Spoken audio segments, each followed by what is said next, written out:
අයිබෝවන් වාසනාවන්. ඉතින්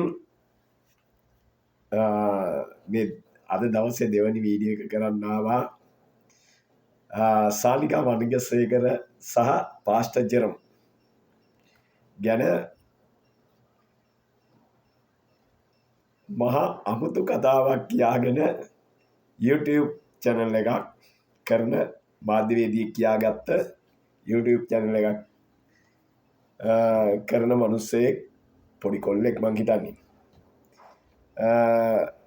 මේගොල්ලන්ව විවේචනය කරමින් මේගොල්ලන්ට එක චෝදනා නගමින් කතා කරනවා.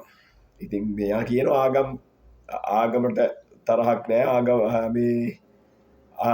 ආගම්වාදයක් නෙමෙයි කියලා. හැබැයි පාස්ටර් ජෙරම් ගාව ආගමක් නෙමෙයි. ජෙරම් කරන්නේ ආගමක් නෙමෙයි. ඒ වගේම සානිකා වනිගසේකර දැන් තමයි හරි ට්‍රැක් එකට වැටලා තියෙන්නේ. ඇය හරි ට්‍රැක් එකට වැටලා තියෙන්නේ දැන් තමයි. ඉතින් මෙයා කියනවා සිවුරක් අඳලා ගෙනල්ලා ලොකු සෙල්ලමක් දැම්මලු. ඒක එයාව ගෙනල්ලා පෙන්නනවලු. ඔව්, ඔබට පුළුවන් නම් එයාව මාධ්‍යයට ගෙනල්ලා පෙන්නන්න. හැබැයි දැන් ඒක වීඩියෝ එක ඇතින් ඔබ ගාව අන්නේ වීඩියෝ එක දාලා පෙන්නන්න. එයා ගීයෙක් වෙලා ඉන්නවා දකින්න. එයා ගීයෙක්ද එහෙම නැත්නම් සිවුරක් ඇදගෙන ආවද කියලා අපිට දැනගන්න ඕනේ. ඒ වගේම ඔබ කියනවා ස්පිරිතාලෙට ගිහිල්ලා ලෙඩසුව කරන්න පුළුවන්. බැහැ. ස්පිරිතාල වලට ගිහිල්ලා ලෙඩසුව කරන්න දෙවියන් වහන්සේ දීලානේ. දෙවියන් වහන්සේ කියන්නේ දෙවියන් වහන්සේව විශ්වාස කරලා හදවතින් විශ්වාස කරලා කියන්නේ බොරුවට ලෙඩ අරගෙන ඇවිල්ලා පල්ලියකට ඇවිල්ලා සුව කරගන්නවා නෙමෙයි.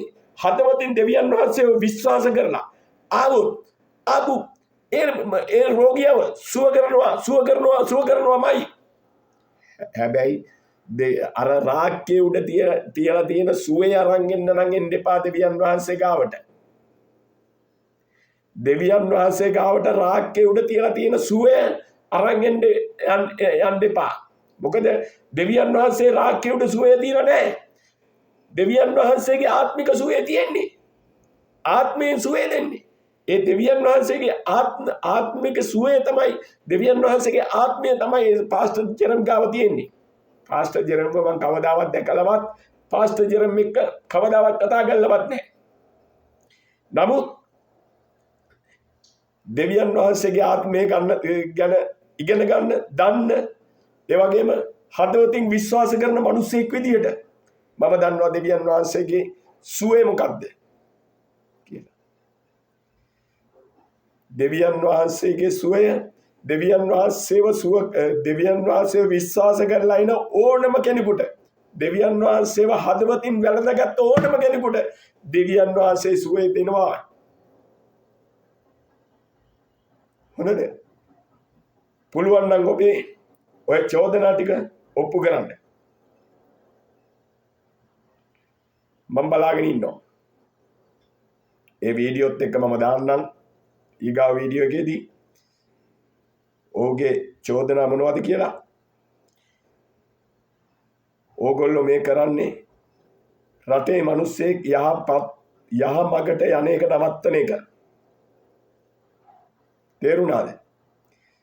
පාස්ටර් ජෙරම් ගාව හොරු නැහැ. පාස්ටර් ජෙරම් ගාව කුඩුකාරයෝ නැහැ. පාස්ටර් ජෙරම් ගාව වංචාකාරයෝ නැහැ. ඉරිසියාව නැහැ. කුහකකම් නැහැ. වෛරය නැහැ. පාස්ටර් ජෙරම් ගාව තියෙන්නේ එකම දේ, දෙවියන් වහන්සේගේ ආත්මය පමණයි. දෙවියන් වහන්සේ සානිකා වනිගසේකර ගාව තියෙන්නේ දෙවියන් වහන්සේගේ ආත්මික හදවත පමණයි.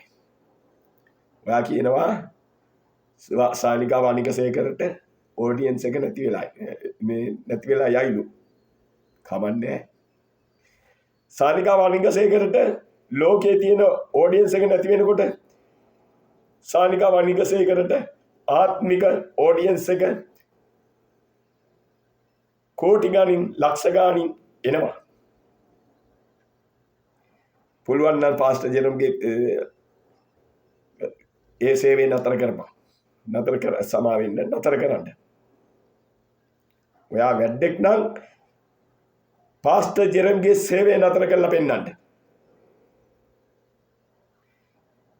ඔයා වැඩෙක් නම් සානිකා වනිගසේකර උතනින් බස්සලා පෙන්නන්න.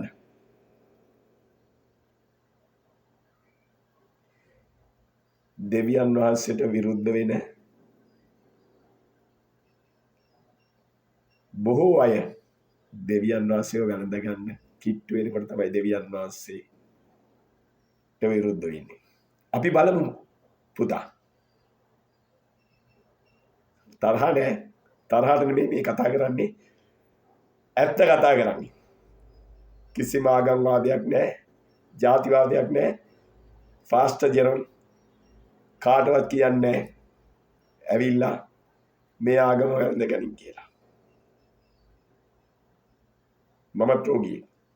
මට දෙවියන් වහන්සේ සුවය දීලා තියෙනවා.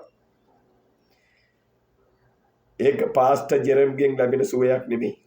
ඒක විශ්වය මව පාලනය කරන දෙවියන් වහන්සේගෙන් ලැබෙන සුවයක්. ඒක විශ්වාස කරලා එන අයට සුවය ලැබෙයි.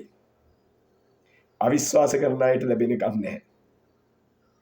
ඔය වගේ කතන්දර කියන අයට සුවය ලැබෙන එකක් නැහැ.